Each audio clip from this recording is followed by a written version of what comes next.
Hello and welcome back, ladies and gentlemen, to another Historical Humans Reacts. And on today, archaeologists discover a hidden ancient henge in England. Ooh, a contemporary to Stonehenge? Maybe not quite, but Not still a quite. very fascinating find in its own Yeah, right. yeah. So the henge was found by archaeologists digging in Lincolnshire, named for the U.S. President Abraham Lincoln. Oh, God. And now he knows why I recommended this article. Thank you for the bad pun. I'll see y'all next week. We should retake the motherland. Eh, Anyways, bad puns aside, this was a 1,300-year-old hermitage on or no, so they found this ancient henge that dates back to the Neolithic or early Bronze age that was later reoccupied around the 7th century and then again by the 12th century. So yeah, this site is a place that had a lot of religious importance that was continuously rebuilt upon and reconstructed. Hmm. yeah, yeah. So to give you a rough timeline of it, there appears to have been a wooden henge there approximately 3,500 years ago. Then, about 1,300 years ago, there was a English hermitage, and then about 800 years ago, they built a monastery. So it's just been a recurring sacred site throughout history. Which is not unusual. There are other examples where many prehistoric monuments were reused by the Anglo Saxons, but to find a massively unknown henge like this is a huge, huge news. And they dated this to be between 1502 and 1323 BCE, which is the early Middle Bronze Age. And that the site was basically a peninsula and would have been considered a sacred core of the community. And we have an image here of the ruined nave of Crowland Abbey. So parts of the church still remain, but it's not in the best condition, Yeah, considering you can see right through it. yeah, But the hermitage site that was mentioned is the site of Guthlach, a nobleman turned religious hermit who died in 1714. The local tradition also links the site to Guthlach's sister Pega, a posthumously venerated hermit in her own right.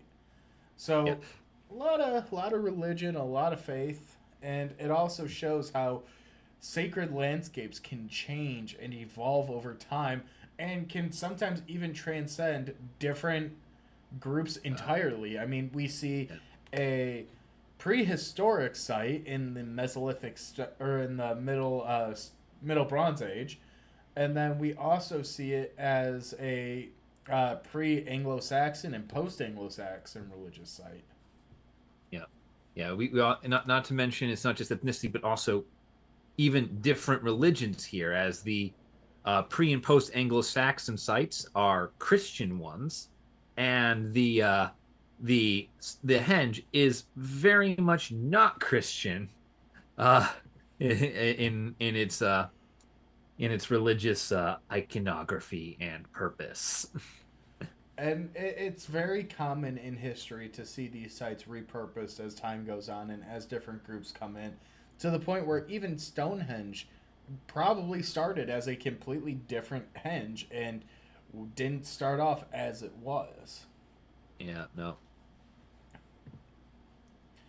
And some of the finds they found at this church field, which is interesting, is pottery, bone combs, glass fragments, and the team stated they were typical of 7th to 9th century high status activity, which was also found in ecclesiastical sites like Glastonbury Abbey. yeah, yeah. It's kind of an interesting hodgepodge, this excavation, because it's just shows you that like you can end up with a little bit of everything when you go digging on an archaeological excavation, because they were just trying to dig around some of the abbey. They found an interesting collection of abbey stuff, and then this massive wooden henge under it. And it's just one of the things like it's the results and findings are so scattered throughout time because there's all these different instances of people coming here for religious purposes, and it's just all jumbled together in this one article. Like it feels very unfocused, but like it's not. It's actually a timeline of constant or at least recurring human habitation. And that becomes a really prominent theme in history, and especially in the UK, as you see the changing dynamic between these forces. And while this site doesn't specifically link to Guthlok and Pega, it very much can lean into that. And the ruins of the church, even as recently as the 18th century, have been some areas of prominence. There was a stone lined pit that was located that was originally thought to potentially be a well. However, it was later then discovered and understood that it was way too shallow to be a well, considering it sat well above the water line and well above the original historic water line after or before they drained the swamp. And they believe that it actually might have been a place to hold up a cross or to Mm, place a marker or monument to this site. yeah, yeah.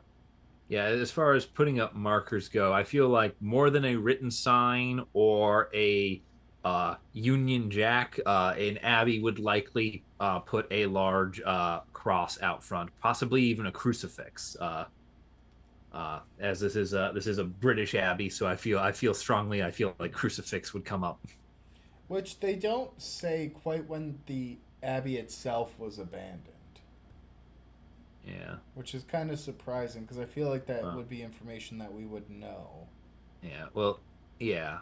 It's probably not wasn't deemed particularly relevant to the excavation, which is what this article is about. But judging from the nave we have pictured, uh, I'm gonna go with circa the Industrial Revolution, just because Yeah. that is a very nice clock face up there. That looks like a gearwork clock face. So that would not be something that got abandoned until at least the Industrial era. Well, and those tombstones as well don't look all that ancient.